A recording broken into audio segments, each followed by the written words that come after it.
তারা পাপাচারে লিপ্ত,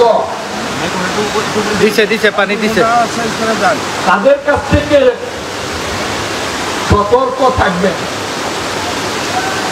তাদের কাছ থেকে সতর্ক থাকবেন। তাদের মুখে দাড়ি, মাথায় টুপি, মসজিদে মসজিদে এসে বলে নামাজের পরে অপেক্ষা করবেন, কোরআন হাদিসের আলোকে আপনাদের সাথে কথা বলবো, তারপরে বলে দেশে টিকিট নিয়ে আসছি, আমাদেরকে ভোট দেবেন।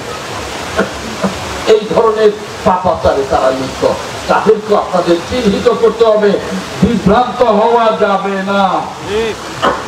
বিশেষ করে আমার বামুনেরা, মামুনদেরকে বেশি বিভ্রান্ত করবার সুযোগ থাকে, আমি মামুনদেরকেও বলবো বিভ্রান্ত হবেন না। আজকে 12টা ওয়ার্ডের নেতৃবৃন্দ এসছেন, 9টা ওয়ার্ডের নেতৃবৃন্দ এসছেন, ইউনিয়নের অঙ্গ সংগঠনের নেতৃবৃন্দ এসছেন। আপনাদেরকে বলি, আগামী শুক্রবারের বৃহস্পতিবারের মধ্যে ইনশাআল্লাহ আমি লিফলেট দেব প্রত্যেকটা ইউনিয়নে। আলহামদুলিল্লাহ। আগামী বৃহস্পতিবার আপনারা শাহজাহান সাজুর কাছ থেকে লিফলেট নিয়ে আসবেন। 9 ওয়ার্ডের বিএনপির নেতৃবৃন্দ,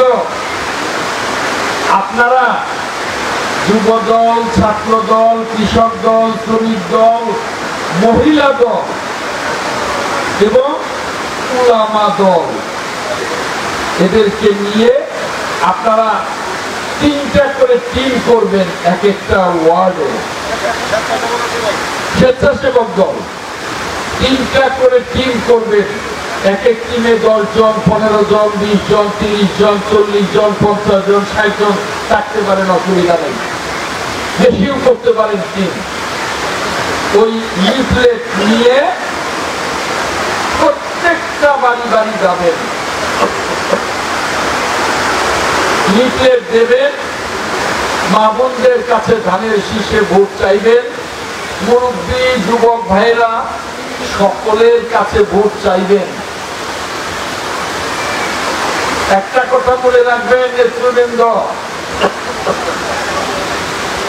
জনগণ এবার ধানের শীষে বিএনপিকে ভোট দেওয়ার জন্য মুখিয়ে আছে, কিন্তু তাদের কাছে যদি না যান, অথচ অন্য দল যদি যায় তখন তারা আক্ষেপ করবে, বলবে বিএনপিকে তো ভোটটা দিতে চেয়েছিলাম, মনটা চেয়েছিল ধানের শীষে ভোট দিতে, কিন্তু আক্ষেপ, কেউ ভোটটা চাইতে আসলো না। আপনি কি নিজেকে ক্ষমা করতে পারবেন? তখন আপনাকে ভোট দেবে, আপনি একবারও ভোটটা চাইতে গেলেন না মা বোনদের কাছে, মুরব্বীদের কাছে, ভাইদের কাছে, ভোটটা আপনাকে দিল না, আপনি কি ক্ষমা করতে পারবেন? সারা বাংলাদেশে বিএনপি সরকার, আর সত্যিপুরে যদি বিএনপি সরকার না হয় তাহলে কি বন বিভাগের সমস্যার সমাধান হবে? হবে না। তাই একটা মানুষ কেন বলতে না পারে বিএনপি আমার কাছে ভোট চায় না ধানের শীষে, বরং যেন বলে যে আমার কাছে বিএনপি টিম 5 বার এসছে, একবারে টিম এসছে চাচা, ফুফু, চাচি, মামা, আপা, দাদি, আপনারা ধানের শীষে ভোট দেবেন। 5 বার এসছে, 10 বার এসছে, এইভাবে যেন মনে। কাজেই আপনাদেরকে যারা বিএনপি নেতা কর্মী, অঙ্গ সংগঠনের নেতা কর্মী, মহিলা দলের নেত্রী কর্মী, উলামা দলের নেতা কর্মী, এবার সকলকে মরিয়া হতে হবে, সকলকে মরিয়া হতে হবে, ঘরে ঘরে একবার না 10 বার করে যেতে হবে। উদ্দেশ্য কি? উদ্দেশ্য শুধু কি আগামী নির্বাচনে পাশ করা না, পাশ করা জনগণের জন্য, এই বন বিভাগের অত্যাচার থেকে রক্ষা করবার জন্য। ওই যে দুপা কাকড়াদানের নেতা বলেছে তার এলাকায় পুরো রাস্তাঘাট কাঁচা, শুধু দুপাদান কি কাঁচা, সারা সখীপুরের অনেক জায়গার রাস্তাঘাট কাঁচা না, রাস্তাঘাট করতে হবে।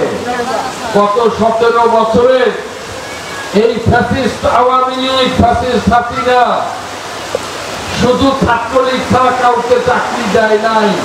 সখীপুরের হাজার হাজার মেধাবী সন্তানেরা বেকার, চাকরি দিতে হবে না, চাকরি দিতে হবে, ওর জন্যও দিতে হবে, পাস করতে হবে। আমাদের স্কুল, কলেজ, মসজিদ, মাদ্রাসা, মন্দির সকল কিছুই জীর্ণ শীর্ণ হয়ে গেছে, এগুলোর উন্নয়নে কাজ করতে হবে না, এগুলোর উন্নয়নে কাজ করতে হবে। তাদের অনেক কাজ বাকি, এই 17 বছরে কিছুই উন্নয়ন হয় নাই, শুধু কি হয়েছে, লুটপাট, লুট করা। তাদের সব কাজ আগামী দিনে করতে হবে, অনেক কাজ বাকি। আর এই দায়িত্ব বিএনপির নেতা কর্মীদেরকে নিতে হবে। পাশাপাশি একটা কথা বলতে চাই,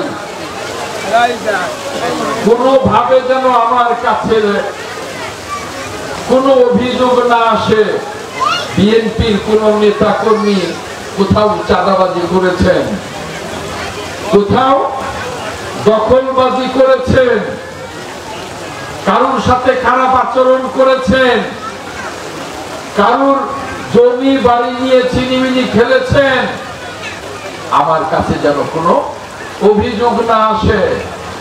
অভিযোগ এলে শুধু আমি দল থেকে বহিষ্কার করব না, দল থেকে বহিষ্কার করেই নিষ্কৃতি পাবেন না, পুলিশের হাতে দিয়ে দেব। আমি মনে করি এবার বিএনপি নেতা কর্মীদের যে দায়িত্ব এবং কর্তব্য, সেই দায়িত্ব এবং কর্তব্য কঠোর এবং কঠিন, অত্যন্ত স্বচ্ছভাবে জনগণের পাশে দাঁড়াতে হবে, জনগণের কাজগুলো করতে হবে।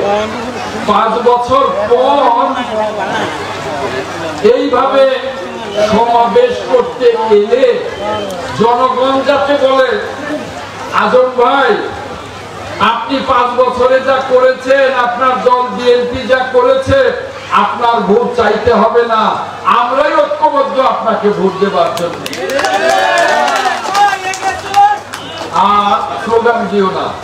আর যদি জনগণকে নির্যাতন করে, জনগণের সাথে চাঁদাবাজি, দখলবাজি, তদবিরবাজি নানান কিছু করেন, তাহলে শুধু যে জেলের ভাত খেতে হবে তাই না, ওই 5 বছর পরে আমি আসবো, যখন ভোট চাইতে আসবো, বলবে যে বড় বড় বক্তৃতা করেছিলেন, বিশ্বাস করেছিলাম, কোন কাজ করেন নাই, যান ভোট দেব না, বলবে না?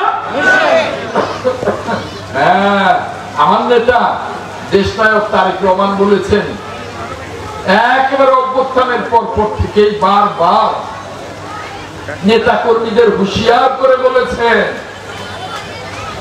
যে আপনারা সকলে কি শেখ হাসিনার পতন দেখেছেন না? হ্যাঁ দেখেছি। শেখ হাসিনার পলায়ন দেখেছেন না? বলে দেখেছি। বাংলাদেশের মানুষ শেখ হাসিনা যেখানে থাকতো ওই গণভবনে গিয়ে টস টস করে থুতু মেরেছে, দেখেছেন না? বলে দেখেছি।